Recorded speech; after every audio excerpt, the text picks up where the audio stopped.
You pick up your phone. No missed calls. So you dial. It rings 4, 5 times, and then voicemail. You try again later. Hey, it's not a good time. I'll call you back. And you wait. If you're watching this video, there's a good chance you've lived that exact moment. Maybe more times than you'd like to count. And I want you to know, you are not alone. In over 40 years of working as a psychologist, I have sat across from hundreds of parents who came to me carrying this exact weight. Not grief exactly. Not anger exactly. Something harder to name. The feeling that you are slowly becoming a stranger to someone you raised. I'm not going to offer you empty reassurance today. I'm not going to tell you your children are just busy and everything's fine. What I am going to do is tell you the truth. And then I'm going to give you 5 things, real, practical things, that you can begin doing this week. Because this dynamic, it can change. I've seen it change. But only when parents are willing to look honestly at something most of us don't want to see. Let's start with something I want you to hold on to for the rest of this video. I call it the pursuit paradox. It goes like this. The more urgently you pursue connection, the more the other person pulls away. Now, that doesn't mean your love is wrong. It doesn't mean you shouldn't want to hear your child's voice. Of course you should. That longing is one of the most natural things in the world. But here's what decades of psychological research, and frankly, just decades of watching families die, has taught me. When another person feels chased, even by someone who loves them, something instinctive happens.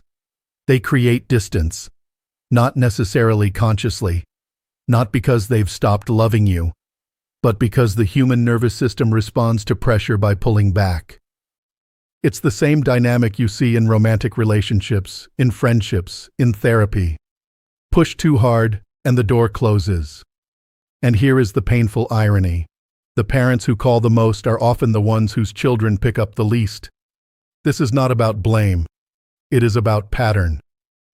And patterns, unlike the past, unlike distance, unlike old wounds, patterns can be changed. So let's talk about how. Thing number 1, audit your calls. The first thing I want you to do might be the most uncomfortable. I want you to ask yourself, honestly, why you're calling. That might sound like a strange question. I call because I love my child, because I want to hear their voice, because I miss them. And all of that is true. But I want you to sit with something a little deeper.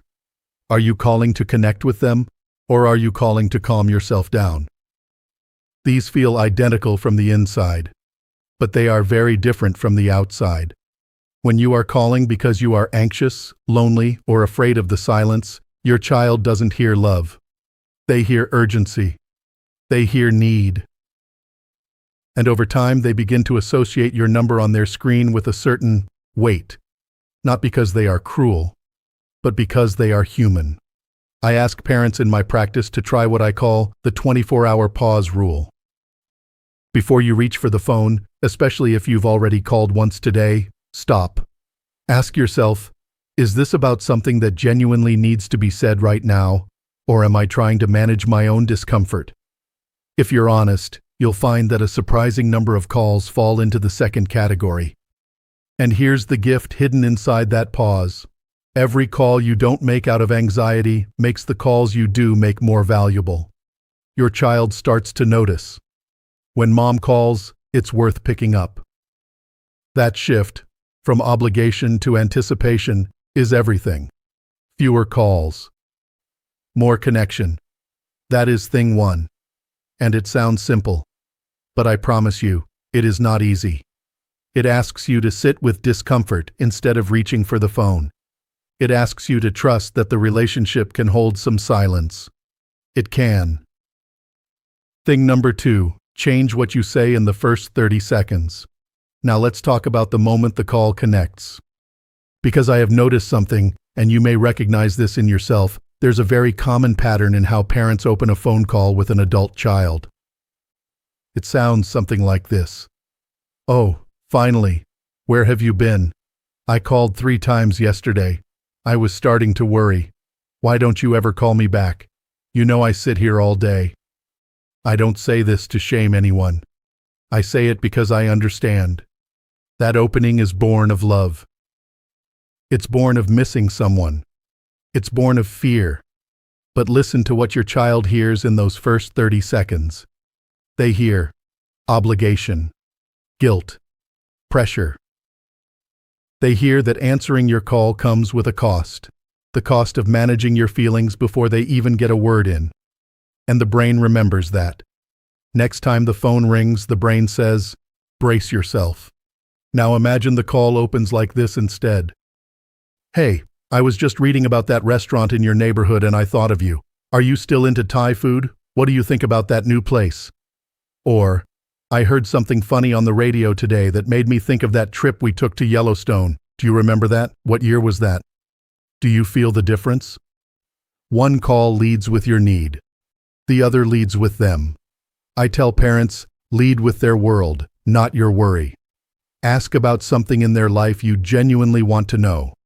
Share something small and interesting, a question, a memory, a bit of curiosity.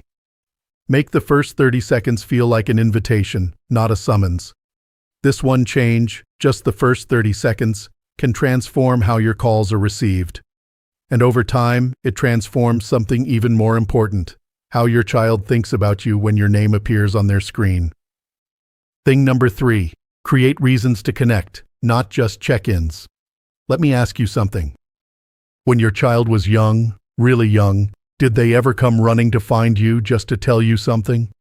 Some small thing that happened at school, a funny thing a friend said, a question about something they'd seen on TV? They weren't checking in on you. They were bringing you something.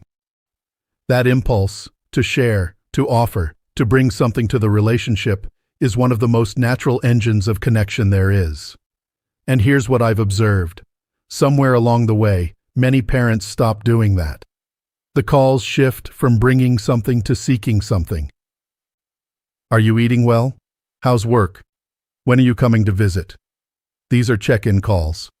And to a busy adult child with a full, complicated life, they can start to feel less like conversation and more like a welfare assessment. Viktor Frankl wrote that human beings are not driven by pleasure or by power, but by meaning. And connection is no different. Meaningful connection requires content. Something to meet each other around. So, what are you bringing to your calls? This week, I want you to try something. Before you call, think of one thing to offer.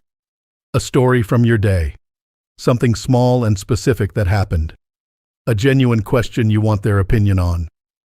Not, how are you? Something real. I'm thinking about whether to sell this piece of furniture that belonged to your grandmother. What do you think? Or simply, something you learned, something that made you laugh, something you read. When you become someone who consistently brings something to the conversation, you become someone worth calling back. You become someone your child thinks about when they encounter something interesting. You stop being a check-in. You start being a person they want to talk to. Thing number 4. Respect the rhythm of their life. I want to say something that I believe with conviction, even though it can be hard to hear. Your adult child's life is full. Not too full for you. Not full in a way that means you don't matter. But genuinely, relentlessly, sometimes exhaustingly full. They are managing careers. They are raising children of their own. They are holding marriages together. They are navigating finances and friendships and health scares and work stress. And at the end of a long day, when they have given everything they have to every person who depended on them, there may not be much left. When a call from you comes at a moment like that, and you can tell they're distracted, rushed, only half present, what do? Do you let them go quickly and warmly? Or do you hold on a little longer, hoping to get more? Because here's what I know. If you hold on when they're running on empty, they will associate your calls with more depletion. And that association is very hard to undo. Respect, real respect, means understanding that timing matters. One thing I recommend is what I call scheduled connection. Not a rigid formal appointment, but a gentle shared rhythm. I know Sunday afternoons tend to work for you. I'll aim for then. No pressure if it's not a good week. This does two things. It removes the unpredictability that creates avoidance, and it communicates something your child needs to hear from you. I see your life. I'm not competing with it.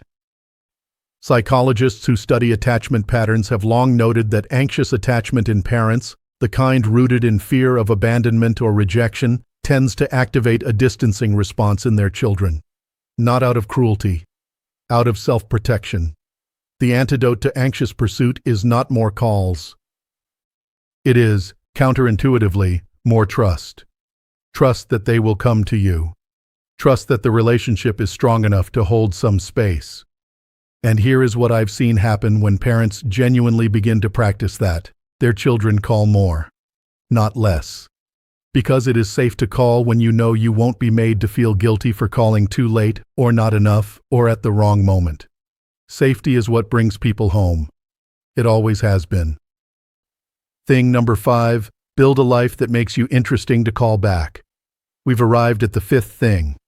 And I want to say up front, this is the hardest one. But it may also be the most transformative. Build a life that makes you interesting to call back. Now, I want to be very careful here. I am not saying you should perform happiness. I am not saying you should pretend to be something you're not, or manufacture busyness to seem less needy. What I am saying is this. The most magnetic parents I have ever worked with, the ones their adult children genuinely could not wait to call, were not the ones waiting by the phone. They were the ones who had something going on. An interest they were genuinely absorbed in. A friend they were laughing with. An opinion they had formed on something. A small project they were proud of. A question they were wrestling with. These parents had an inner life. And that inner life was interesting. Erik Erikson, one of the great thinkers in developmental psychology, described the central task of later life as a search for integrity. A sense that your life has had meaning, that you are whole, that you are not dependent on others to confirm your worth. Parents who have found that place, even partially, even imperfectly, bring something very different to their relationships with their children. They don't call because they're empty. They call because they have something to share. And there is a world of difference between those two things. So let me ask you 3 questions. And I want you to sit with them, not answer them quickly. What is one thing I am genuinely curious about right now? When did I last laugh about something that had nothing to do with my family? What would I be doing today if I were living fully, not just waiting? These questions are not meant to make you feel guilty. They're meant to point you towards something. Because when you are living a life with texture and engagement and meaning, you become someone your children wonder about. Someone they are genuinely curious to talk to. And here is the thing that surprises parents when they finally make this shift. Your child will call you. Not because you guilted them into it. Not because you caught them at the right moment. But because they want to know what's going on in your world. Because you've become someone who has a world. You are not waiting for their call. You are living a life worth calling about. That is the most powerful thing you can do for this relationship. Think back to the beginning of this video. You, looking at your phone. The missed call that isn't there. The voicemail you didn't want to leave.